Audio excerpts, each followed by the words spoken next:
Enquête d'accord, l'art de communiquer et d'être en lien.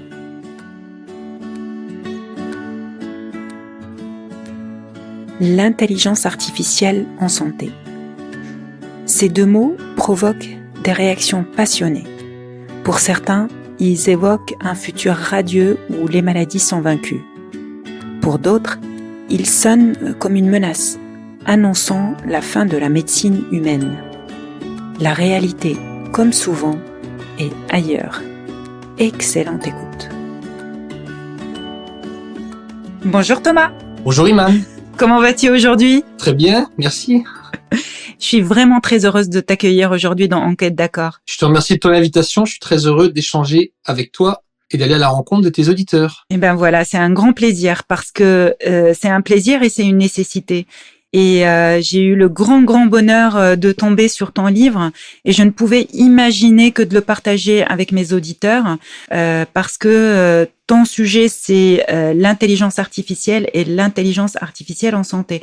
Et je le dis tout de suite, au fait, c'est un livre qui s'adresse à tout le monde, au grand public. Donc ça concerne évidemment le personnel qui travaille en santé, mais pas que. Tu vas très vite l'expliquer dans ton livre. C'est un sujet de société, l'application de l'intelligence artificielle au service de la santé. Je commence par te présenter un petit peu Thomas. Tu es un expert reconnu en intelligence artificielle appliquée à la santé, donc un directeur de stratégie technologique dans une société de tech basée aux États-Unis. Ton parcours est un parcours d'ingénieur qui commence en France. Tu as fait, et tu me corriges si je me trompe, tu as fait Télécom Nancy, ingénieur à Télécom Nancy, et tu as complété par la suite ta formation au Royaume-Uni et aussi aux États-Unis, au MIT à Harvard, avec des programmes qui sont appliqués à l'intelligence artificielle. C'est ça ? C'est exactement ça. Et puis j'ai effectivement eu la possibilité de faire des programmes de certification professionnelle au MIT et Harvard Medical School, où effectivement on s'est intéressé à l'intelligence artificielle au sens large, au sens scientifique, dans le sujet de la santé précisément. Et ce qui est intéressant, Iman, c'est que j'ai fait ces programmes avant la révolution LLM qu'on a connue fin 2022. Donc il y a certaines bases, si tu veux, que je connais depuis longtemps, mais on va en parler, je pense. Oui, c'est ça. C'est-à-dire que tu as l'historique de l'intelligence artificielle plusieurs années avant que ça apparaisse au grand public et qu'il en prenne conscience. C'est exactement ça. C'est que bon, l'outil formidable, d'ailleurs, l'outil formidable ChatGPT qui a permis de démocratiser et de rendre l'intelligence artificielle un peu plus mainstream parce que chacun a pu tester l'outil. D'ailleurs, c'est l'outil qui a eu la plus forte utilisation, puisque je crois qu'on est arrivé à 100 millions d'utilisateurs en moins de 3 mois. Donc on n'a jamais eu un outil dans l'histoire qui a généré un tel engouement sur une période aussi courte. Et finalement, donc ça c'est le bénéfice d'avoir rendu cet outil un petit peu accessible à tout le monde. Mais on va le voir pendant notre échange, il y a beaucoup de bases qui sont vraies depuis des dizaines d'années dans l'intelligence artificielle. Ce n'est pas une discipline qui date d'il y a quelques années. Ça fait plus de 50 ans que c'est quelque chose qui existe. Hein. Oui, et ce n'est pas fini parce que j'apprends dans ton livre que l'avenir est pour d'autres technologies encore. J'ai entendu parler de quantique. Ouais. C'est ça ? J'essaye, j'essaye de suivre, t'as vu ? Ouais, c'est très bien. Tu m'en diras un peu plus. Mais en tout cas, donc tu es consultant en transformation numérique, notamment pour des projets étatiques en France. Tu as accompagné plusieurs organismes publics dans la transformation à l'IA. Donc voilà, donc c'est un sujet que tu maîtrises parfaitement. Tu as même eu des distinctions, tu le diras pas toi-même, mais moi je me permets de le dire. Donc ta vision est une vision de l'intelligence artificielle au service de l'humain et comme projet de société, je préfère le dire tout de suite pour mettre les bases de ta vision et de ce que tu Oui, Ouais, dis-moi, Thomas. c'est exactement ça. C'est-à-dire que moi, tu l'as dit très justement, moi j'ai démarré avec une vision technique, technologique. Ça c'est le regard et ma formation scientifique. Et après, ce qui m'intéresse, c'est comment est-ce qu'on va mettre toute cette technologie et cette intelligence pour aider les gens, apporter des solutions aux problèmes et essayer peut-être de rendre le monde un petit peu meilleur. Donc c'est vraiment ça moi qui m'anime. Et c'est pas un projet qu'on réalise tout seul. Surtout sur la partie santé, la question derrière, c'est comment est-ce qu'on met toutes ces énergies positives et ces énergies vives pour travailler ensemble et proposer des solutions pour les médecins, pour les patients et pour tous les gens qui sont concernés par la santé, c'est-à-dire absolument tout le Tout le monde, monde. peu importe notre âge, peu importe le pays dans lequel on vit. Et c'est pour ça que je pense que l'IA en santé est vraiment le sujet sur lequel on doit tous progresser, s'intéresser, être critique aussi, être critique. Moi, je crois beaucoup à l'esprit critique sur ces sujets, c'est-à-dire que on n'accepte pas les choses parce que quelqu'un les dit. Faut pas être non plus dans le rejet de ces avancées. Je pense qu'il faut chacun avec son œil, ce qu'on est, se poser des questions sur est-ce que j'adhère, est-ce que j'ai des craintes et pouvoir créer le dialogue sur le sujet. Et c'est pour ça que je pense ton podcast va dans ce sens, c'est pour ça que j'étais avec plaisir d'accepter ton invitation, parce que je pense que ça vaut le coup en tout cas de créer le débat et de se poser des questions. Mais c'est surtout ton livre, Thomas. Ton livre, j'étais extrêmement heureuse de tomber dessus parce que avant ça, j'étais complètement paumée. Je ne savais pas où me retourner pour m'instruire et pour construire une culture au sujet de l'IA en santé. Et je trouve que c'est un livre extrêmement important que j'ai envie de partager avec le plus grand nombre. Donc, c'est un ouvrage qui est tout récent. Il est publié fin 2025, il me semble. Et il permet un panorama vraiment clair, vraiment accessible de l'utilisation de l'intelligence artificielle dans le domaine de la santé. Donc vraiment tout le public peut le lire. Et tu pars d'un constat simple, malgré l'omniprésence de l'intelligence artificielle dans les médias, parce qu'on entend tout le temps parler de ça. Peu de ressources permettent vraiment de comprendre ce qu'elle peut apporter concrètement en santé. Entre les prophètes de l'Apocalypse, j'en ai entendu plusieurs et ça dérange, ça met mal à l'aise, qui prédisent le remplacement des médecins, et les technophiles qui promettent l'immortalité.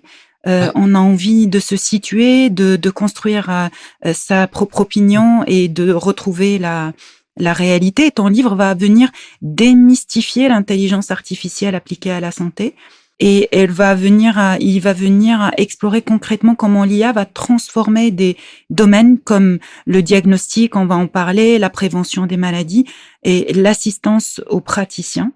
Et puis, comme tu le dis, surtout, on va pouvoir avoir un débat critique et une réflexion éthique, parce que tu l'as dit tout le long du livre, c'est un projet de société. Et voilà. Et donc, ton livre s'articule.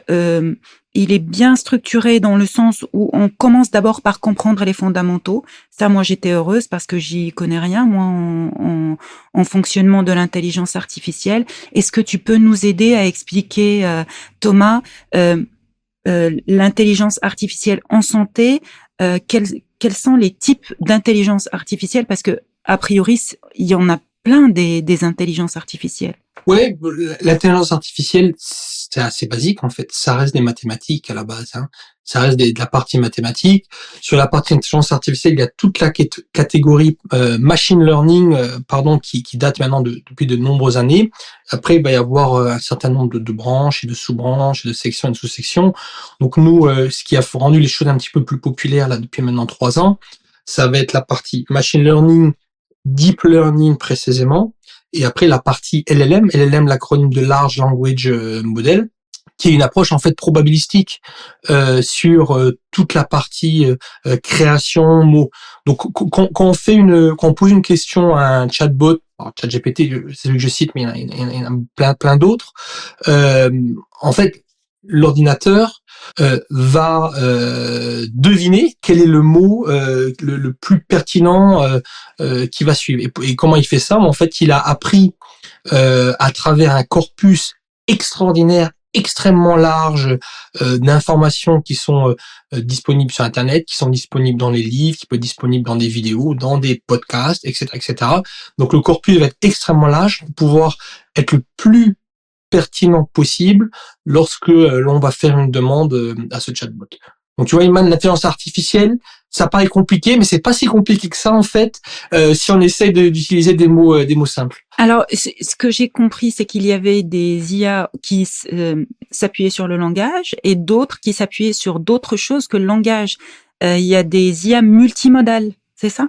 Ouais, tout à fait. En multimodal, on va, tu as raison de préciser, on va intégrer différents types d'éléments. C'est-à-dire qu'il y a la partie textuelle, ça qu'on comprend, tout ça c'est tous, mais on peut avoir la partie également son, on peut avoir la partie image, on peut avoir la partie vidéo, et donc toutes ces parties, tous ces différents typologies d'informations vont pouvoir effectivement constituer la partie multimodale. Ça va vraiment être la base de cette intelligence artificielle multimodale. Alors, il y a des intelligences artificielles qu'on va superviser et d'autres qui vont pouvoir travailler toutes seules, mais toutes seules à partir de quoi? Alors, je pense que tu veux faire référence à toute la partie agent intelligence artificielle, où on va effectivement avoir différentes approches.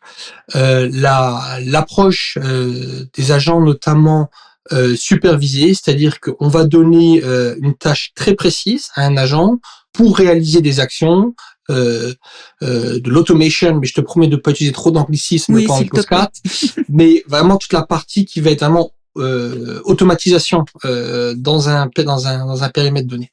Tu vas avoir également des approches où on va voir la partie interaction avec les humains, et l'humain va donner des inputs à cette intelligence artificielle de façon régulière pour pouvoir lui permettre d'interagir. Et après, tu vas avoir un niveau plus élevé, c'est tout ce qu'on va appeler frontier model, donc vraiment toute la partie beaucoup plus autonome, où tu vas pouvoir avoir des agents d'IA qui vont avancer, agir, interagir de façon autonome, mais toujours dans un périmètre donné. Et après, tu peux avoir aussi des conversations agent to agent. Donc là, il y a des protocoles qui sont mis en place pour permettre à des agents de communiquer entre eux, des agents qui peuvent être d'ailleurs construits sur des technologies complètement différentes et vont pouvoir interagir dans leur propre langage, donc pas avec des mots comme toi et moi, mais véritablement avec ce langage un peu informatique qui vont pouvoir se partager de l'information pour échanger. Et j'ai essayé de donner un exemple un peu concret pour revenir un peu à des cas d'usage qui nous intéressent dans la santé.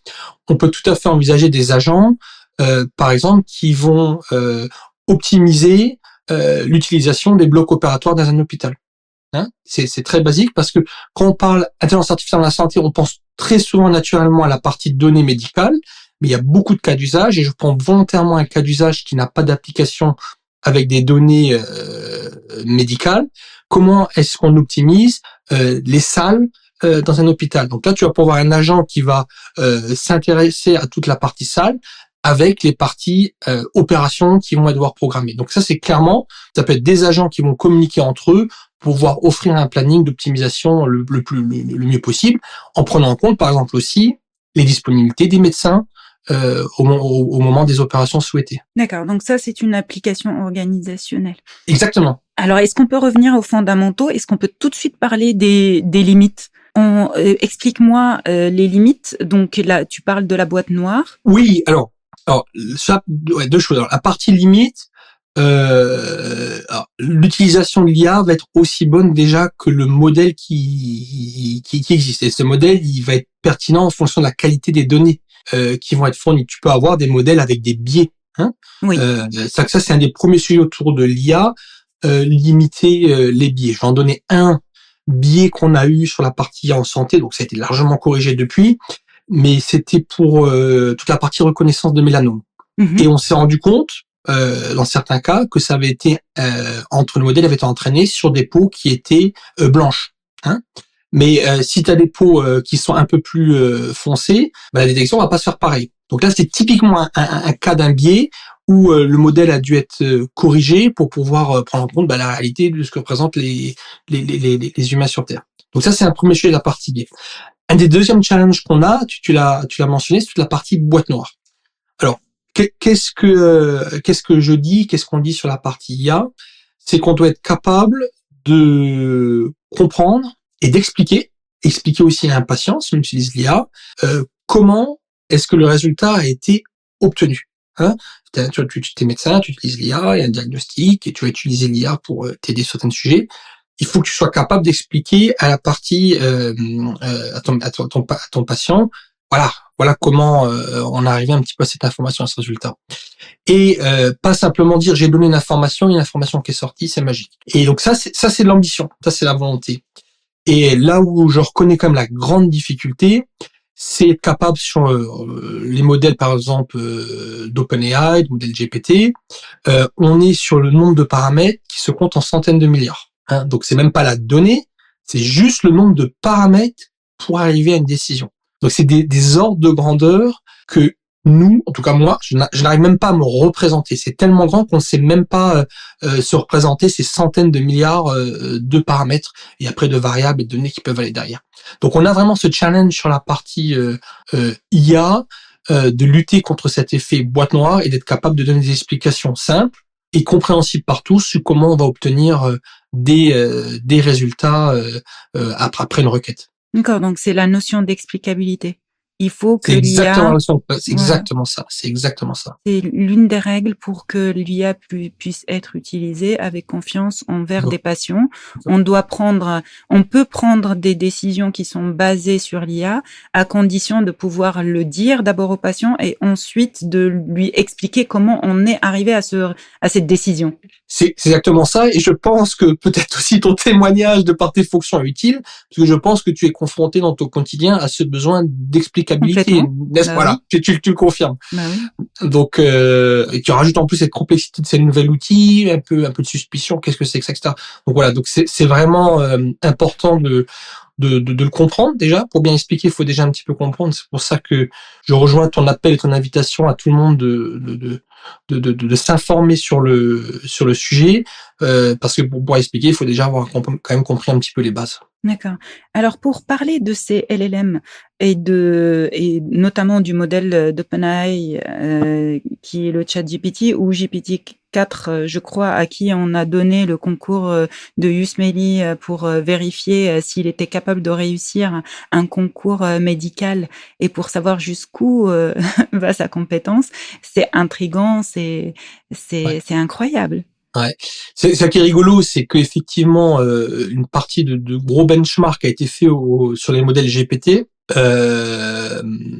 sur des questions de médecine. Mais pas simplement renvoyer de l'information, ça c'est très facile, on le sait le faire depuis maintenant très très très très longtemps. Donc ça c'était pas ça, c'était vraiment avoir des raisonnements un petit peu posés. Et là où ça a été aussi intéressant, c'est que donc les résultats avec l'amélioration des modèles, les raisonnements ont été bons. Virtuellement, cette IA, elle passe les concours et elle pourrait être médecin, infirmier, etc., virtuellement. Et après, il a même été challengé sur des questions extrêmement subjectives et extrêmement humaines. Et une des questions qui était, tu es médecin, tu dois annoncer à un papa que son enfant a une maladie très grave et ça va être très compliqué de le sauver. Qu'est-ce que tu lui dis? Donc ça, c'est une des questions qui a aussi été posée. Et ce qui était intéressant, c'est de savoir que l'IA a été capable de trouver des mots extrêmement intéressants, extrêmement pertinents et plein d'empathie aussi pour. Donc il y a toute cette partie raisonnement derrière sur des données extrêmement subjectives où l'IA peut aider. Il y a des études qui ont été faites où des patients posaient des questions. Donc on savait pas si c'était un médecin qui répondait ou une IA. Et après la question c'était qui répond de façon le plus claire. Donc on revient à ce besoin d'explicabilité et avec le plus d'empathie. Tu le sais aussi bien que moi que dans la notion d'empathie et de confiance qu'on va avoir le patient a un impact direct sur le taux de guérison. Parce que quand oui. Voilà. Énorme. L'effet placebo, il est énorme. Voilà. Et puis qu'on a confiance aussi mieux suivre le traitement. Thérapeutique. Exactement. Donc on le sait. Donc la notion d'empathie, c'est pour ça que la médecine est et doit rester humaine. Donc ceux qui disent non c'est bon les machines, j'ai envie de dire bon faut qu'on revoie les bases. Mais Et même sur cette logique d'empathie, Oui. il avait été jugé, en tout cas dans cette étude-là, de façon extrêmement pertinente. Je te fais un aveu, Thomas. Avant de Dis-moi. lire ton livre, j'étais terrorisée par le fait que non seulement je n'arriverai jamais à être aussi intelligente qu'une machine, et que en plus de ça, il a une empathie qui peut être plus juste que la mienne. Là, c'était la fin des haricots. Mais au fait, le fait de lire ton livre, je me suis sentie à ma place, au fait, parce que je comprends très bien comment tu intègres l'IA. Au final, ce n'est pas un danger, c'est-à-dire que c'est génial. On peut utiliser toutes ces performances qu'a l'IA pour faire encore mieux, et il faut juste connaître quand même les limites et être lucide des dangers. On est d'accord. C'est exactement, c'est-à-dire ça peut être génial, ça peut être fantastique si on se met d'accord sur ce qu'on veut faire et ce qu'on ne veut pas faire. Et je crois que c'est un petit peu la base de l'éthique. C'est pas parce qu'on peut techniquement faire quelque chose qu'on doit forcément le faire. Et c'est quelle barrière, au sens vraiment garder les choses en sécurité, on veut se mettre dans nos usages, et c'est pour ça qu'on essaye de poser le débat sur le sujet pour que chacun puisse s'en servir. Oui. Oui. Alors parmi les choses qui font rêver depuis la venue des LLM, c'est d'abord tout ce qui concerne la tâche administrative médicale. Il y a un mot qui m'a bien plu, que tu as dit, une phrase, tu dis: le temps médical est une ressource rare. Je suis d'accord avec toi. Écoute, je ne peux qu'aller dans ce sens. Je reprends les nombres qui sont partagés par tes confrères et tes consoeurs. Entre 30 et 55% du temps du médecin est traité sur l'administratif. Donc on va aller, prenons même l'estimation basse, prenons juste un tiers. On va dire qu'un médecin passe un tiers de son temps sur l'administratif. Si avec de l'automatisation, si avec de l'IA, on arrive à réduire ce temps, ne serait-ce que de moitié, disons même pas 0%, disons moitié, mais quelle différence ça fait? Quelle différence ça fait? Ça laisse du temps en plus pour le médecin, déjà peut-être pour échanger un petit peu plus avec le patient, parce qu'il y a un peu plus de temps pour répondre aux questions. Ça peut laisser du temps peut-être plus pour se former, peut-être plus de temps pour échanger aussi avec des confrères, ou peut-être même plus de temps pour soi aussi. Et puis éviter aussi les burn-out des médecins qu'on peut avoir, les surmenages qui peuvent aussi être extrêmement négatifs. Donc c'est vraiment rendre du temps au personnel médical pour faire ce qu'il en veut. Et je vais donner un exemple vécu. C'est une chose que j'ai vécue moi aux États-Unis pour ma première consultation médicale chez généraliste. Dans la salle d'attente, il y a une petite affiche qui disait pendant la consultation, il est possible qu'une IA participe à la consultation. Et effectivement, quand je suis arrivé, le médecin dit: vous êtes OK, si on a une IA, OK, etc. Et puis effectivement, la consultation était enregistrée. Et à la fin de la consultation, le rapport, les ordonnances, le diagnostic étaient déjà pré-tapés sur le médecin, sur l'ordinateur du médecin. Donc il vérifie, il fait des ajustements de ce qu'il a envie, et voilà, et c'est gagné. Et sur une consultation de 15-20 minutes, s'il gagne 4 ou 5 minutes à taper sur l'ordinateur, et donc à la fin de la journée, à la fin de la semaine, à la fin de l'année, ça fait quand même beaucoup de temps de sauver. J'ai beaucoup de questions sur le fait de la transcription de la consultation. Comme je l'ai pas encore essayé, je préfère ne pas faire de commentaires, parce que là, comme ça, j'ai beaucoup de réticence par rapport à ça, parce que ce que l'IA transcrit, c'est les paroles du patient. Et or, au fait, nous, ce qu'on écrit en tant que médecin, quand on a un patient en face de soi, ce n'est pas les mots, les phrases mot pour mot des patients, mais déjà on a dans notre tête. Tu apportes une valeur. Voilà. J'apporte une valeur autre, et ce que j'écris, ce sont des notes médicales qui n'ont rien à voir avec le récit propre du patient. Donc c'est pour ça que comme je n'ai pas encore expérimenté, en fait, je ne sais pas comment ça se passe. En fait, bonne question. En fait, c'est pas du tout une transcription qui est faite de la consultation. C'est vraiment une analyse. Il y a la partie captation et transcription, mais c'est pas ça qui est mis dans le compte rendu. Ça serait assez peu d'intérêt. Ça aide vraiment les informations utiles pour le médecin, pour le suivi en temps normal, avec aussi les mots que peut dire le médecin pendant l'échange. Et c'est toute cette valeur d'intelligence. Si tu commences la consultation à à demander si la personne elle a passé un bon week-end. Oui, j'étais au musée ce week-end avec mes enfants. Bon, voilà, ça va pas trop nous intéresser. Donc ça m'intéresse moi. Voilà, j'étais intéressé, mais dans le bilan de consultation peut-être un peu moins. Ça peut m'apporter des éléments au fait implicites. Mais c'est ça qui est c'est complètement bluffant, c'est la capacité de cette IA. Okay. Capter les éléments intelligents et retranscrire dans un langage médical qui va avoir de la valeur pour les médecins, tout comme dans les consultations d'aujourd'hui. Très bien. Il y a aussi cet accès au savoir médical. Alors, je commence déjà à utiliser pleinement plusieurs applications médicales et c'est vrai que c'est juste incroyable le fait de pouvoir accéder à autant de savoir, autant d'articles, autant de revues aussi facilement. Ça, c'est un vrai apport. Ouais, je pense que quelque part, tous dans nos métiers, quel que soit le métier, on aimerait avoir assez accès à cette connaissance quasi infinie sur les sujets pour être meilleur dans notre job, pour être plus efficace, plus performant, plus juste, faire moins d'erreurs. Et quand accessoirement il y a la vie de gens qui sont derrière ces décisions, je pense qu'on n'est jamais, on rechigne jamais à avoir un petit peu d'aide en plus.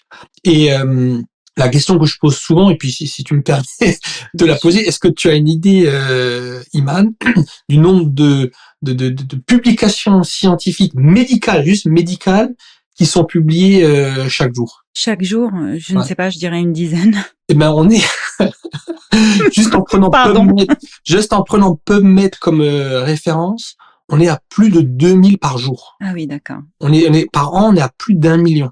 Et puis certains même parlent même de 2 millions et demi. Donc on se rend bien compte que même si quelqu'un passait juste son temps à s'occuper pas des patients, ne mange pas, ne dort pas, fait juste lire, c'est absolument impossible d'appréhender tout ça. Donc c'est là vraiment que c'est intéressant parce que dans des diagnostics précis, c'est des choses très courantes, ok, mais c'est des choses très précises, très rares, très difficiles à appréhender. C'est vraiment une aide pour le médecin de pouvoir se dire bon, aide-moi à faire le tri, à vraiment aller dans cette branche, etc. Et dans la logique d'errance médicale aussi que peuvent connaître certains, on les envoie de spécialiste en spécialiste pendant des mois ou des fois beaucoup beaucoup plus longtemps.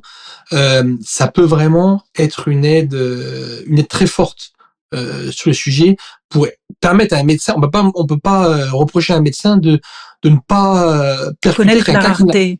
Bah oui, il a jamais entendu parler. Enfin, voilà. Donc jamais moi j'ai reproché ça à un médecin, mais pouvoir utiliser cette aide pour pouvoir le dire. Il y a ces cas-là, on en a vu quelques-uns, peut-être à l'autre bout du pays, peut-être il y a longtemps. Voilà. C'est vraiment une valeur forte, je trouve. Oui, tu en parles de toute façon dans le cas des maladies rares, ça a un apport incroyable. C'est une avancée et voilà un espoir dans le cadre des maladies rares. Ensuite, il y a... Oui, pardon, Thomas. Et cette connaissance médicale, elle va de façon extrêmement croissante. Je veux pas dire d'erreur dans les chiffres, mais entre ce qu'on a produit en termes de publications médicales depuis les années 2000, par rapport à ce qu'on a produit sur les milliers d'années précédentes, on explose. On sait que ça va plus vite, on sait que ça va plus fort, et c'est fantastique. Donc il faut pouvoir avoir un outil un peu de médiation pour pouvoir appréhender cette donnée. Et ça, je pense que c'est un des cas d'usage qui va mettre tout le monde d'accord. D'accord. En fait, tu parlais de l'accès, mais tu parles aussi de la recherche. L'apport de l'IA dans la recherche médicale, ça aussi, c'est une révolution. Ouais. Absolument, pour vraiment s'informer pour absolument tout le monde, absolument. C'est-à-dire que c'est un outil statistique juste phénoménal. Oui, c'est accès à une base de données extrêmement riche en quelques instants, parce qu'il y a deux volets. Il y a le volet le médecin qui va vouloir faire sa recherche, et puis il y a un autre volet qui va être par rapport à un diagnostic précis. Oui. Demander des mises en relation directes. Donc, pas que des questions générales. Si moi, j'ai ce cas de patient, voilà les informations qu'on a, voilà ce qu'on ne sait pas. Aide-moi à essayer de mettre ça dans un certain nombre de boîtes et quelques orientations. Et ça aussi, c'est extrêmement, c'est extrêmement fort, quoi. Ok. Alors, et Du coup, les enjeux, il y a les espoirs et enfin, c'est plus que des espoirs, c'est déjà des apports concrets, plus des espoirs, mais il y a aussi les enjeux. C'est important d'en parler parce que c'est les corollaires, quoi.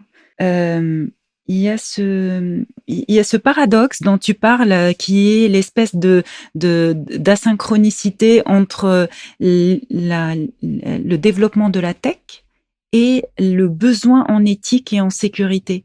Tu en parles très Ouais. bien, c'est-à-dire autant la technologie va tellement vite, mais en même temps, pour valider la recherche, pour rendre des applications, par exemple, conformes et qui soient validées, on a besoin de temps, on a besoin de réflexion, d'éthique et de sécurité. Ouais, et puis ce que j'aime bien revenir, c'est un peu les fondamentaux. Hein.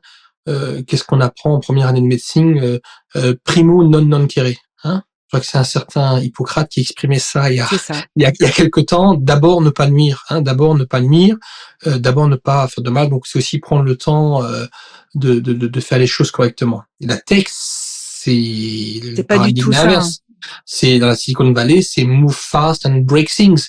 On voit bien que c'est pas applicable dans la santé, heureusement. Donc c'est comment est-ce qu'on fait ces deux mondes se parler, travailler ensemble. Et c'est pour ça que dans le livre que j'ai écrit, j'ai associé un certain nombre de médecins, de professeurs, de directeurs de recherche.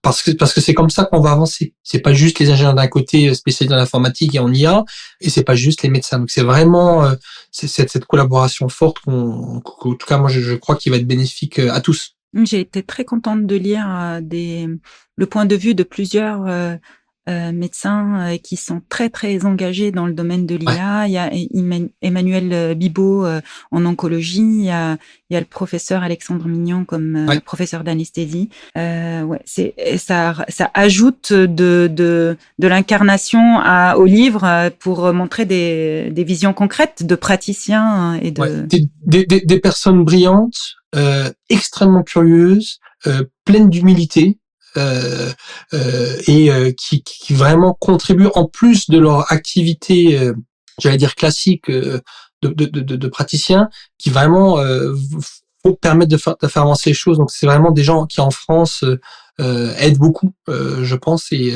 ils ont été d'une gentillesse terrible pour pouvoir contribuer et échanger. Ouais. Tant mieux, on a besoin de ça. Alors, comment gagner en confiance? Les défis éthiques.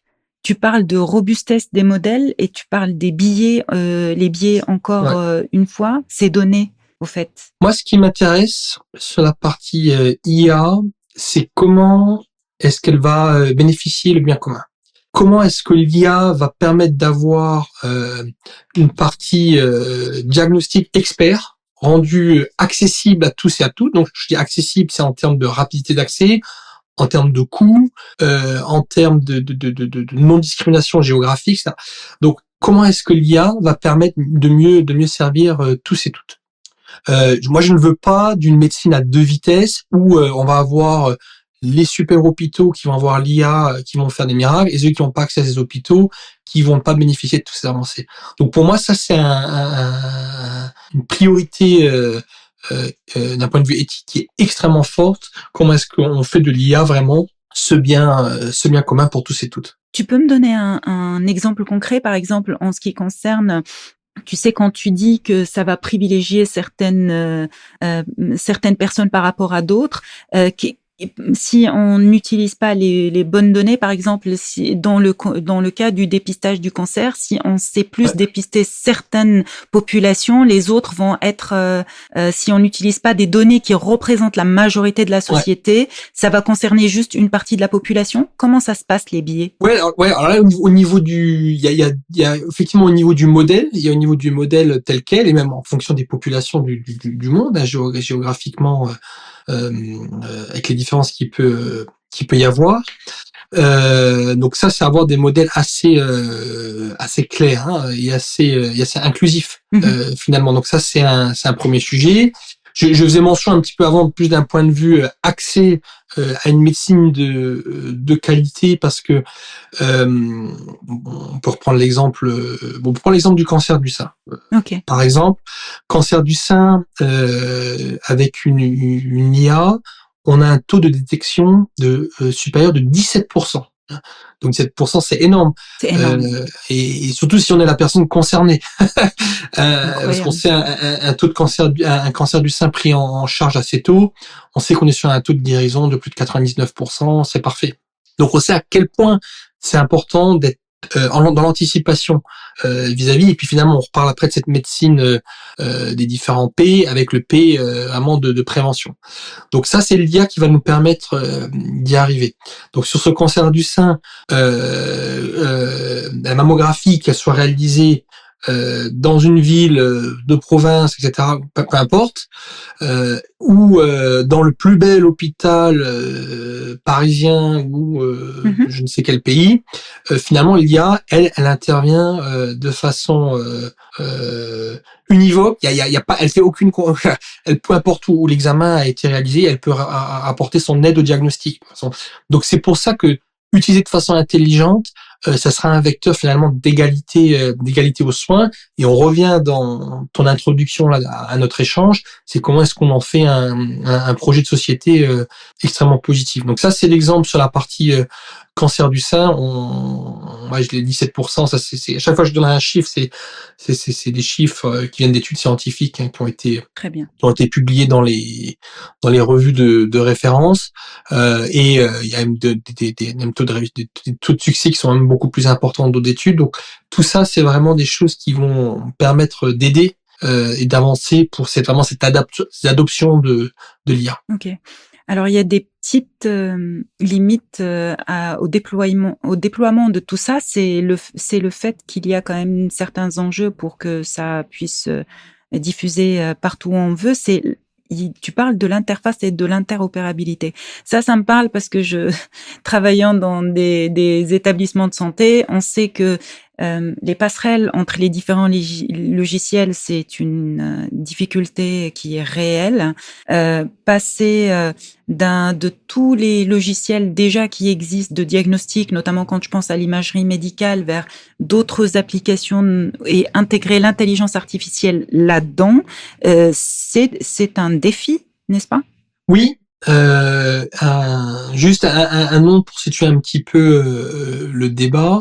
Aujourd'hui, 99% de la donnée de santé n'est jamais réutilisée. C'est-à-dire qu'on va avoir toute cette richesse en information, 99% n'est jamais réutilisée, et c'est pas une spécificité française, c'est vrai partout dans le monde, aux États-Unis aussi.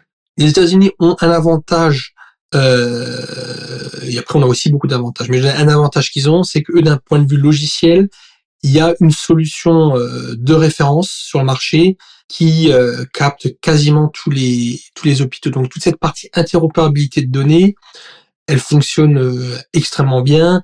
Et je pourrais redonner un exemple aussi que j'ai vécu, la collaboration entre, alors certes les services d'un même hôpital, c'est sûr, mais entre ces partages d'informations et de données, pour peu qu'on donne le droit, c'est vraiment extrêmement utile. Et j'ai eu des retours de médecins qui prenaient en compte des examens que j'avais fait dans cette même structure hospitalière sans que je leur en reparle précisément. Donc ça c'est une réalité. Nous en France, on a d'autres avantages aussi.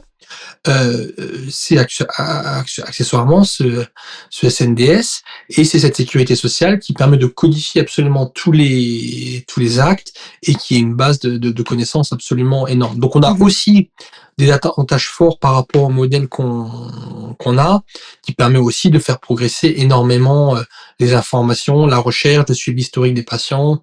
Et d'un point de vue statistique, alors individuellement, ça n'a pas d'intérêt, mais vraiment d'un point de vue statistique, pour faire progresser la recherche, ça, c'est vraiment des choses qu'on va pouvoir faire fortement en France. D'accord.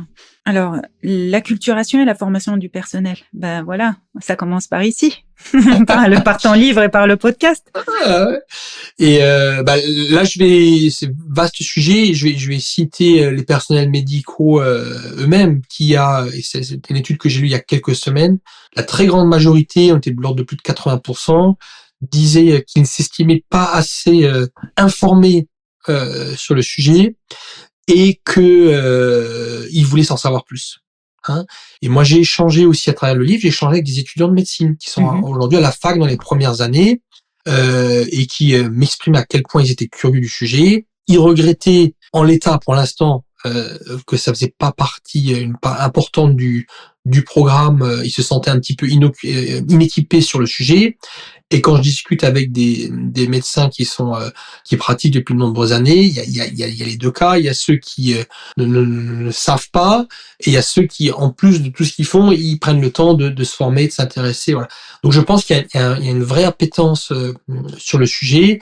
Et maintenant, je pense que ça doit faire partie de cette culture un petit peu globale. En tout cas, c'est ce que j'entends de la part des médecins. J'ai rarement entendu de rejet.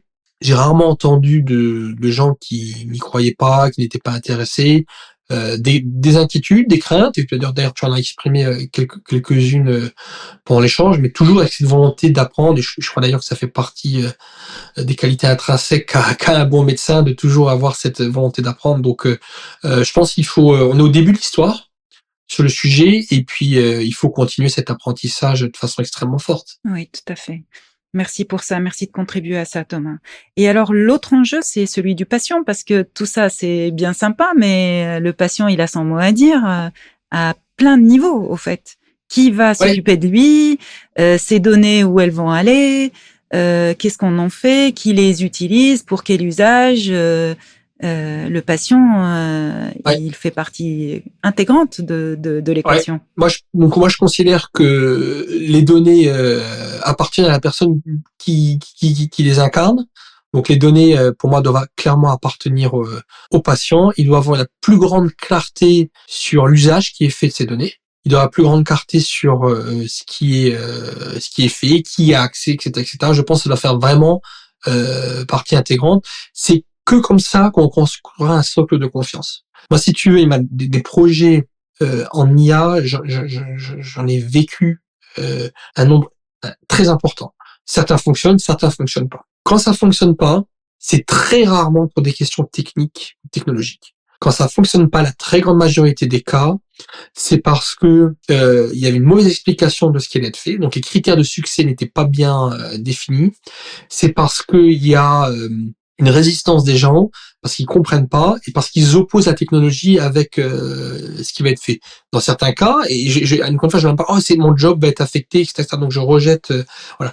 Donc c'est important de pouvoir créer les conditions de la confiance pour que chacun soit à l'aise, chacun ait envie et chacun puisse voir un bénéfice à l'arrivée de cette technologie. Après, est-ce qu'il va y avoir des impacts? Oui, c'est sûr et certain. Il va y avoir des impacts. Mais si on prend un peu de recul, si on regarde ce qu'a apporté la science à la médecine depuis, j'allais dire plusieurs millénaires, on voit que le médecin n'a pas été effacé. L'arrivée des antibiotiques n'a pas effacé les médecins. L'arrivée des vaccins n'a pas effacé les médecins. L'arrivée de la chirurgie robotisée n'a pas effacé les médecins. À chaque fois, la science a contribué à rendre la médecine plus forte, plus importante, et j'ai envie de dire même dans les deux cas, la médecine aussi a permis de contribuer de façon générale à la science, mais à chaque fois, le médecin est ressorti avec des pouvoirs magiques en plus, si tu veux. Donc je pense qu'il faut vraiment prendre un peu de recul, sortir un peu de la hype autour de l'IA, et regarder, dire bon, finalement, on regarde toutes ces choses qui se passent, l'IA rentre dans cette logique, dans ces nouveaux outils qui vont pouvoir permettre d'être au médecin. C'est pas un outil magique, il va pouvoir de faire des choses très bien, certaines choses, il va pas être capable de les faire, mais voilà comment on va pouvoir avancer au service de cette mission et de cette vocation. Eh ben, merci beaucoup pour ce rappel, Thomas. Alors, j'ai envie qu'on revienne sur les données, parce que c'est quelque chose d'extrêmement important qu'il faudra expliquer. On dit que c'est le nouveau pétrole, que ça conditionne tout. C'est à partir des données qu'on va avoir des objectifs et qu'on va pouvoir les réaliser. Sans les données, on n'a rien. Mais ces données-là, elles sont pas brutes. Il faut les travailler, il faut les préparer. Il faut faire en sorte que l'IA puisse les utiliser comme il faut. Alors, d'où ça vient déjà les données? Elles proviennent d'où? en France? Allez. Ça va vraiment dépendre des IA qu'on va vouloir intéresser. On a parlé un petit peu avant de toute la partie corpus scientifique et médical. Ça, c'est une source de données très forte. Ensuite, il y a la partie retravail des données brutes. Tu as tout à fait raison. Donc ça, c'est un métier. C'est le métier de certaines personnes de créer des choses pour que l'IA puisse bien absorber les données, que l'IA puisse bien faire le tri et puisse avoir une utilisation intelligente de sa donnée. Donc ça fait partie des sujets de préparation. Effectivement, il faut de la clarté sur comment est-ce que les modèles ont été entraînés, avec quelles sources de données, etc., etc. Et après, c'est toujours les usages. On va revenir après aux usages de ce qu'on va faire de tout cela, prévention, diagnostic, suivi, accompagnement. Je pense que c'est tous les sujets derrière qui vont être vraiment intéressants. Est-ce qu'il faut qu'elles soient annotées, anonymisées, les données de santé? Pour entraîner les modèles, oui, ça n'a pas d'intérêt d'avoir le nom, que ce soit Thomas, etc. Que ce soit un numéro anonyme et qu'il puisse y avoir un suivi, ça peut être intéressant. Mais ça dépend toujours ce qu'on veut faire derrière. En tout cas, je pense qu'il faut respecter la plus grande confidentialité sur toute la partie données, mais ça nous implique aussi, si tu veux, moi il y a un sujet que je trouve qu'on parle pas assez lorsqu'on parle de données, parce que la peur de tout le monde, c'est les données médicales vont être utilisées par des sociétés pharmaceutiques, des sociétés scrupuleuses qui vont exploiter. C'est un peu la peur qu'on peut tous avoir. Ouais. Aucun souci. Très bien. Maintenant, la réalité derrière tout ça, c'est la fuite des données. C'est la sécurisation des données, et ça fait partie d'un chapitre dans le livre, la partie cybersécurité. Comment est-ce qu'on donne les moyens aux hôpitaux aussi de protéger les données des patients? Aujourd'hui, les hôpitaux, ils ont des données. Quand on voit ce qui s'est passé en France ces dernières années, il faut vraiment tirer la sonnette d'alarme. Il n'y a pas qu'en France, hein, aux États-Unis aussi, et dans tous les pays du monde. Mais c'est parce que ces données ont de la valeur, comme tu as dit justement, elles sont la proie de personnes qui ont peu d'éthique pour le coup, et qui veulent les voler, les revendre, les utiliser, faire du chantage aux hôpitaux pour payer des rançons. Donc c'est ce qu'on appelle des ransomware, où tu vas avoir des gens qui vont envoyer un virus informatique, qui vont chiffrer toutes les données chez un hôpital, et qui va dire bon, vous avez payé une rançon en crypto-monnaie, et tant que vous n'avez pas payé la rançon, vous n'aurez pas la clé informatique qui va permettre de déchiffrer ces données. Donc vous êtes paralysé. Et il y a donc ça, c'est des cas réels, hein, c'est pas du tout des cas fictifs. Il y a beaucoup d'exemples en France. Alors, je vais pas nommer les hôpitaux, voilà, mais ceux qui veulent chercher les trouveront assez facilement. Où il y a de la fuite de données de patients, ou des systèmes informatiques qui ont été chiffrés, et les conséquences sont graves. Et on a des bonnes pratiques sur le sujet dans le métier. Et première pratique, c'est ne jamais payer les rançons.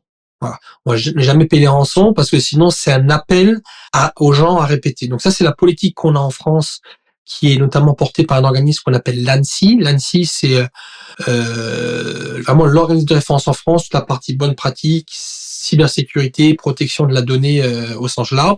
Et dans la doctrine qu'ils proposent, en tout cas moi j'adhère pleinement, c'est on ne paye jamais les rançons, on accepte les conséquences de ça, mais accepter de payer une rançon pour un sujet, c'est vraiment ouvrir la porte à de nombreuses attaques dans le futur.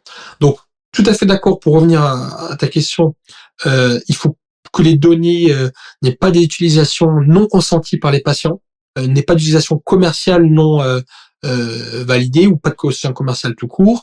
Et moi, ce que je veux aussi lever à côté, c'est comment est-ce qu'on fait pour protéger les données, parce qu'aujourd'hui, c'est le cas, il y a des fuites de données qui sont faites, parce qu'on n'a pas mis les moyens pour protéger les serveurs qui stockaient les données. D'accord. Alors ça, c'est le côté cybersécurité. Tiens, il y avait la ministre de l'Intelligence artificielle qui en parlait ce matin à la radio, de tous ces sujets-là. Je voudrais revenir sur l'utilisation des données de santé dans le sens du développement et de la progression. Comment ça s'organise en France? Je sais que il y a quelque chose qui s'appelle le Alt Data Hub, qui est une spécificité française qui est là depuis les années, depuis 2018. Hein, c'est sous Macron qui avait annoncé la création de cette plateforme nationale. Elle fonctionne bien? Comment elle fonctionne? Alors, il faut plutôt leur poser la question à eux qu'à moi, mais il y a de l'information en tout cas publique sur le sujet. C'est effectivement une plateforme qui permet d'utiliser des données de façon pour le coup anonymisée, pseudonymisée, pour effectivement faire de la recherche. Et c'est vraiment dans l'esprit de rendre la donnée accessible pour permettre à des structures, mais ça peut être aussi peut-être des grosses structures, mais aussi des startups, et on a beaucoup d'usages pour pouvoir permettre de créer aussi des champions. Parce que ce qui se passe aujourd'hui, c'est que beaucoup de sociétés medtech quittent la France, vont dans d'autres pays, donc de fait travaillent avec d'autres standards sur la partie santé parce qu'ils ont accès à de la donnée médicale de façon beaucoup plus facile. Donc c'est toujours une question d'équilibre assez subtile où on veut pouvoir permettre d'encourager, etc., tout en donnant de l'accès à de la donnée, tout en conservant la protection de la donnée. Les deux extrêmes sont mauvais, hein. C'est-à-dire donner toute la donnée de façon ouverte et sans contrôle, non, c'est absolument inacceptable pour les patients.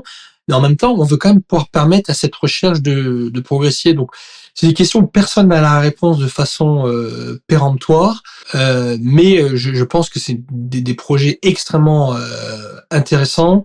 C'est des beaux succès, le Health Data Hub, des beaux succès français. Il y a des initiatives un petit peu similaires qui se sont montées depuis aux États-Unis.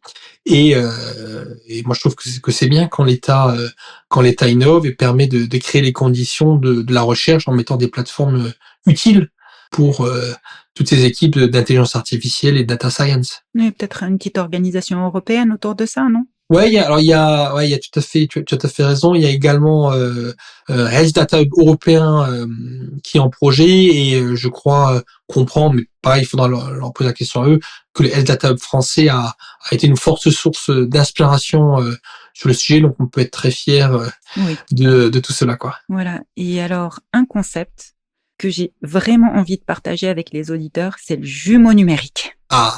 J'ai besoin de toi, Thomas. Alors, le jumeau numérique, bonne question. C'est pas une notion qui date d'hier. Pareil, c'est comme l'IA, ça date pas il y a quelques années. D'ailleurs, c'est assez intéressant. Un des projets qui a permis d'accélérer, c'est un projet lorsqu'on a eu des astronautes qui étaient un peu perdus dans l'espace et il a fallu faire une Apollo tentative. 13. C'est exactement ça, c'est exactement Apollo 13. Il a fallu les faire revenir et pas le droit à l'erreur. Donc il y a des modèles de simulation qui ont été tournés, ce qu'on a appelé ce jumeau numérique. Donc le jumeau numérique, le fantasme, l'idée, l'objectif, c'est d'avoir une copie intégrale d'un humain pour pouvoir tester en amont des traitements, des médicaments et voir comment est-ce que ça va réagir. On n'y est pas encore. Ce jumeau numérique parfait n'existe pas. Aujourd'hui, on arrive à avoir des simulations, par exemple, d'un organe précis, mais c'est extrêmement positif. En oncologie, et là je vais citer une étude qui a été publiée dans Nature, je crois, où on arrivait à avoir des taux de fiabilité de plus de 94%. Pour des patients qui sont concernés, qui n'aient pas ce tâtonnement pendant des semaines et mois, où des fois ça peut être extrêmement dur pour les patients, pour le médecin dire du premier coup, voilà ce qu'il faut, voilà la bonne dose de rayonnement, voilà comment on va traiter, en ayant des résultats, mais voilà, ça change tout. Donc on progresse, c'est hyper encourageant le jumeau numérique, tu as absolument raison d'en parler. On progresse énormément sur le sujet, il y a encore du travail, mais quand on y arrivera, ça va être extrêmement bien. Et on l'a vu dans plein de films de science-fiction. Ouais, non mais c'est extraordinaire. Moi j'ai vu des chirurgiens pour le cancer du rein. A priori c'est pour la chirurgie cardiaque aussi. Donc on peut créer un organe jumeau numérique pour pouvoir déjà faire de la médecine prédictive, c'est ça? C'est-à-dire c'est exactement, c'est comment est-ce que l'organe va réagir à la chirurgie. Exactement. Ou comment le malade va réagir à une ligne de chimio. Exactement. Bon, moi, je pense, si on se projette, ça n'engage que moi, mais vu les efforts qui sont déployés, le taux de fiabilité du jumeau numérique, on y arrivera. On y arrivera. Il y a énormément de moyens qui sont mis en œuvre sur le sujet. Ça date pas d'hier, mais effectivement, l'IA va permettre d'accélérer tout ça, quoi. Donc c'est le traitement personnalisé. L'IA va permettre C'est un exactement traitement ça. personnalisé. C'est Mais exactement ça. alors, la difficulté du jumeau numérique, c'est simplement par rapport au fait que il faut donner, c'est-à-dire que par exemple, quand je prends l'exemple d'un patient qui est hospitalisé en réanimation, si je veux prendre l'exemple d'un jumeau numérique, il faut que les données soient apportées de façon continue. Et c'est la difficulté. C'est-à-dire, c'est pas à un moment T, le jumeau numérique correspond à un moment T et il y a l'évolution. Ouais, et même j'ai un peu même avant que la situation critique arrive même.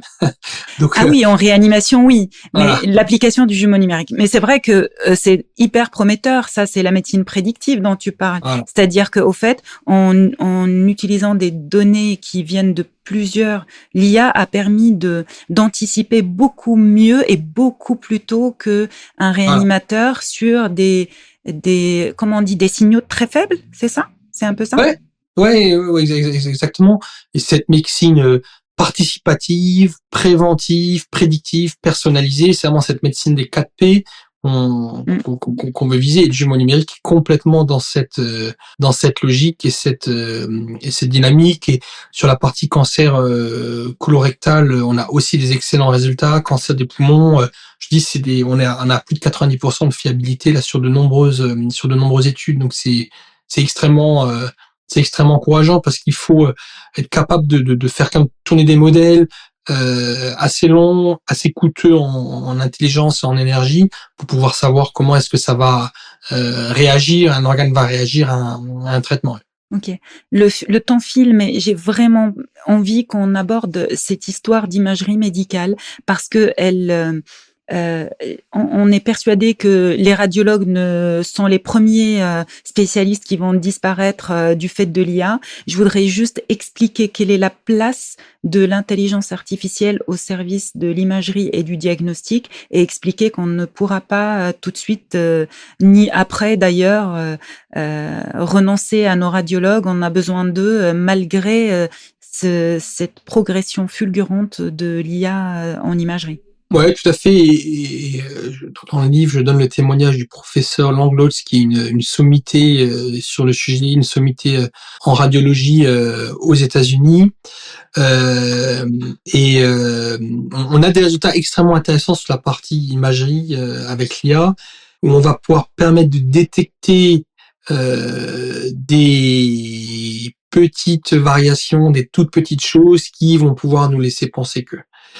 Et là où l'IA est vraiment extrêmement forte, c'est qu'elle va pouvoir mettre en corrélation l'image, scanner, radio, peu importe, avec des millions d'autres images qui ont été faites qui ont été prises à travers le monde. Donc elle est capable de dire ces petites choses-là, ces petits points-là, j'ai vu 10 000 autres cas dans ce sujet à travers le monde, et 5 ans après, ça a donné un développement de tel cancer.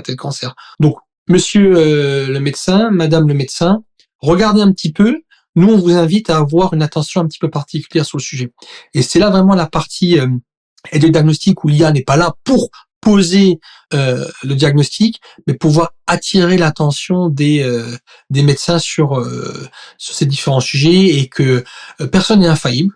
Moi non plus, les médecins non plus. Les médecins, ils peuvent être fatigués, ils peuvent avoir aussi des erreurs d'inattention, ils peuvent être dérangés, ils peuvent avoir mal dormi parce que leurs enfants ont fait du bruit la nuit. Voilà, 1000 raisons qu'on peut louper, personne n'est infaillible. Et avoir cette aide en plus, et ce que je disais, moi j'aime bien aussi dans mon métier, avoir cette IA qui va m'aider à avoir plus de justesse, plus de rigueur et plus de précision. Et je pense que surtout qu'elle est capable de voir des choses que l'être humain ne peut pas voir. Exactement. Je veux dire, au-delà de la faillibilité, il y a le fait qu'elle est capable de voir ce que le radiologue peut pas voir. Donc quand on a un médecin compétent qui travaille avec une IA rigoureuse, je pense que c'est exactement ça. C'est le meilleur des c'est deux le meilleur mondes des combos. Et Et aussi parce que ça permet d'être le deuxième regard quand il s'agit de poser de vérifier et de faire le dépistage, par exemple, des mammographies. Ça permet de faire le tri. Ça, j'ai trouvé ça hyper intéressant dans les urgences. C'est-à-dire que au lieu que le radiologue se fasse les 100 clichés et qu'il se fatigue, Elle va trier pour lui tout ce qui est normal, elle le met de côté et elle va lui proposer là où il faut qu'il regarde et qu'il pose un diagnostic et un avis médical. C'est un bon assistant, l'IA, finalement. C'est génial. C'est génial, mais on peut pas se passer du radiologue. Non, je pense pas. Il y aura des yeux augmentés. Voilà, c'est les yeux augmentés, c'est exactement ça qu'on dit, mais moi je reste dans cette position que l'IA est un très bon assistant pour les très bons médecins et c'est ça qu'on veut. Voilà. Et alors on peut coupler les images de radiologie à d'autres données médicales et c'est encore plus pertinent parce que du coup on c'est puis après on vient à l'approche un peu multimodale que tu évoquais, c'est des informations de différents types qui vont permettre vraiment d'être le plus complet, le plus exhaustif possible. Sauver des vies parce que le scanner en urgence va tout de suite en cas d'accident vasculaire et où il faut revasculariser rapidement, on va pouvoir alerter directement le neurologue de garde ou alors le cardiologue qui doit aller déboucher une coronaire. Voilà, c'est vraiment avoir capté un maximum d'informations et être dans cette logique d'anticipation. Et je vais donner un autre exemple, parce que toute la partie malaise cardiaque, aujourd'hui on sait anticiper un malaise cardiaque de plusieurs heures avant que le malaise n'arrive, juste avec des données assez basiques de suivi. Et c'est là que l'IA va être vraiment intéressante, d'avoir cette analyse en continu 24 heures sur 24, 7 jours sur 7, pour pouvoir dire alerte à la personne ou au médecin ou à la famille. On pense, il est possible, on a un taux de confiance assez élevé qui laisse penser que d'ici quelques heures, vous allez faire un malaise cardiaque. Donc on sait à quel point chaque minute compte lorsqu'il y a un malaise cardiaque. Donc pouvoir être dans cette anticipation, dans cette prédiction, ça change tout. Ça change tout et je pense que c'est vraiment des bons usages pour toute la partie IA. Est-ce que tu peux me dire un mot sur la médecine préventive et prédictive? Parce que là, c'est super intéressant, c'est-à-dire au lieu d'être dans une médecine réactive, on va être dans la médecine proactive. C'est un changement de paradigme de la médecine. C'est-à-dire au lieu d'attendre que le monsieur il arrive diabétique, avec déjà des comorbidités en rapport avec le diabète, on va pouvoir détecter quels sont les patients qui sont susceptibles de faire ça et on va le prévenir à l'avance. Ouais, c'est tout à fait ça et je pense qu'on l'a un peu couvert lors de notre échange. Beaucoup de l'IA va être vraiment cette médecine des 4P avec la partie prédiction. Ça fait des années qu'on en rêve et je crois que l'IA va être cet outil et déjà cet outil qui permet vraiment d'aller dans ce sens, dans cette anticipation, parce que l'image que j'aime donner, c'est un petit peu prenons le corona comme un puzzle. Hein. Donc ce puzzle, il est composé de 10 000 pièces. Un humain, un docteur va pouvoir regarder 3, 4, 5 pièces en même temps, les mettre en comparaison, analyser, essayer de voir des tendances, etc.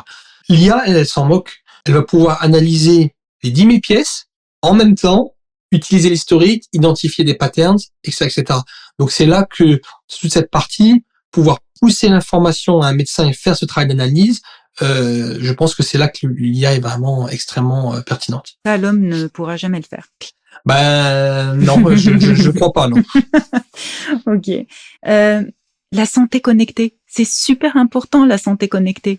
C'est la médecine participative. C'est les patients qui vont pouvoir, par certains objets, être reliés et avoir un feedback déjà. Ça va les faire, ça va les engager dans leur santé. Ouais, c'est un peu, c'est un peu cet ange gardien, si tu veux, numérique, qui va permettre de surveiller un certain nombre de constantes, d'informations, pour produire une information utile et utilisable. Et pour toutes les données physiologiques qu'on peut mesurer facilement. Et je donne un exemple aussi qui m'a été partagé par la professeure Picard du MIT, où elle a travaillé avec ses jeunes étudiants chercheurs sur un bracelet qui permet de mesurer la conductance de la peau, parce qu'on sait qu'en fonction de notre état émotionnel, on va plus ou moins transpirer, si on est content, stressé, si on a peur, etc., etc. Et elle a travaillé avec notamment un des élèves de ses étudiants qui était autiste et qui était très souvent concerné par des crises d'épilepsie. Donc elle a mis au point avec ses élèves un bracelet qui permettait de mesurer en anticipation un certain nombre d'éléments et qui permettait de donner une alerte, voilà, sur le risque d'une crise d'épilepsie. Et je donne l'exemple d'une maman qui s'occupait de sa fille autiste, qui avait accès au bracelet. Elle prenait sa douche et elle reçoit pendant sa douche une alerte sur son téléphone. Et effectivement, elle va voir très rapidement sa fille. Effectivement, sa fille était déjà toute bleue. Elle était tombée la tête sur l'oreiller. Et l'intervention rapide de sa fille a permis de la prendre en charge, de la retourner et d'éviter une situation qui aurait pu être un peu moins agréable. Donc ça, c'est très concret. Un objet connecté qui a permis d'envoyer une alerte au téléphone pour permettre une intervention. Donc là, il y a la limite va être notre créativité parce que les cas d'usage sont tellement forts, tellement nombreux qu'il faut avoir vraiment utiliser toute cette intelligence pour créer des bons cas d'usage. Oui, tu vas plus loin, tu parles de la relation entre toutes ces données des patients dans la médecine prédictive et l'association avec les assurances. Il y a notamment une assurance, il y a Alan qui a déjà intégré cette façon d'accompagner les patients qui veulent participer à la prévention et être dans une hygiène de vie. Bon, après, il y a le corollaire, c'est-à-dire il y a des gens qui peuvent penser que on est suivi, on est observé. Donc c'est pas une position simple. Mais l'idée, elle est là, et l'idée est d'accompagner les patients dans leur propre prévention, qu'ils soient engagés dans leur santé et d'anticiper les comorbidités avant qu'elles s'installent. Tout à fait. C'est un peu ça. Hein. Et moi, un peu en conclusion de notre échange, moi effectivement, c'est vraiment dans l'esprit d'inviter tout le monde à s'intéresser au sujet, à se poser les bonnes questions, à être conscient de ce que ça peut apporter comme risque, parce qu'on parle de données médicales et on est tous très très attachés à la protection de nos données médicales. Voir comment est-ce que on peut les utiliser pour le bien commun. Comment est-ce que l'IA en santé peut réduire les inégalités et certainement pas les aggraver. On a besoin de tout le monde sur le sujet parce que chacun avec sa spécificité, sa spécialité va pouvoir apporter des choses différentes et vraiment pour embrasser cette médecine de prévention, cette médecine personnalisée que tu évoquais. On a vraiment besoin de tous s'y pencher. Je crois beaucoup donc au potentiel de toute cette technologie. Je pense que c'est vraiment le sujet sur lequel l'IA doit le plus se pencher. C'est vraiment toute la partie santé. Elle est déjà là. C'est pas de la science-fiction. Elle sauve déjà des vies. Donc haut les cœurs, avançons sur le sujet et puis faisons en bénéficier le plus possible. C'est un petit peu les mots en tout cas de fin et de conclusion que moi je pouvais te partager et c'était vraiment très agréable d'échanger avec toi, Iman. Je rappelle ton livre, il s'appelle l'IA au service de la santé. C'est un ouvrage qui est indispensable pour appréhender la révolution de l'IA. Où est-ce qu'on peut le retrouver, Thomas? l'IA au service de la santé sur n'importe quel moteur de recherche et on trouvera le lien pour la voir en version papier ou en version électronique au choix. Moi je suis plus papier, mais après moi aussi. Il est plein de couleurs. Voilà, à la discrétion de chacun. Merci infiniment, Thomas. Merci, Iman. Merci beaucoup. À bientôt. À bientôt. Mes chers amis, j'ai été enchantée de partager avec vous ce livre indispensable de Thomas Klein, L'intelligence artificielle au service de la santé. Vous pouvez partager l'épisode sur les plateformes d'écoute et Instagram pour sensibiliser aux enjeux médicaux de l'intelligence artificielle et les mettre au centre de nos réflexions éthiques et sociales. À très bientôt.